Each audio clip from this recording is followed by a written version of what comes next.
অল্প পরিমাণে লবণ দিয়ে এবার আমরা ভালো করে চটকে নিয়েছি। শাকে আমরা লবণ দিয়ে সেদ্ধ করে নিয়েছি।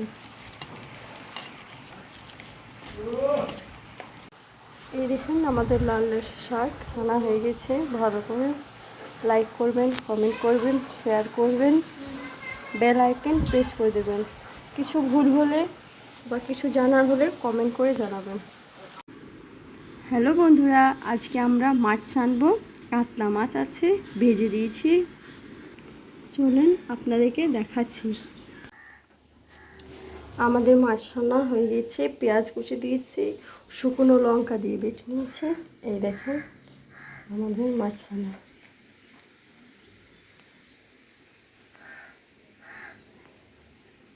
আমরা এবার কাঁচা পেঁয়াজ দিয়ে চিনি দেবো, মসুরির ডাল। এই দেখেন আমরা ভাতের মধ্যে দিয়ে দিয়েছিলাম ক্যারি প্যাকেটে ভরে। এটা সেদ্ধ করতে আপনারা এরকমও জল দিয়ে সেদ্ধ করতে পারেন, কিন্তু সহজ হবে ভাতের মধ্যে ক্যারি প্যাকেটে বা কাপড়ে দিয়ে দেবেন। দিয়ে দিচ্ছি কাঁচা পেঁয়াজের মধ্যে সরষের তেল, অল্প পরিমাণে লবণ, একটু শুকনো লঙ্কা। এবার চটকে নিয়েছি।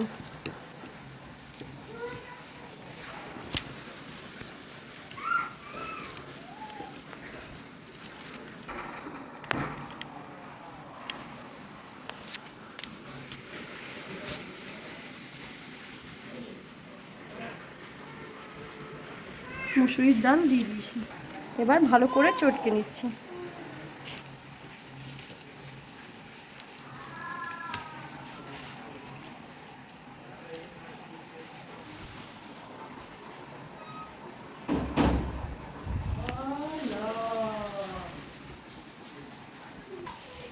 এবার সানবো আমরা কচু। কিছু কাঁচা পেঁয়াজ কুচি, একটু শুকনো লঙ্কা দিয়ে দিচ্ছি, সর্ষের তেল। এই দেখেন কচু। এবার লবণ দিয়ে চটকে নেব।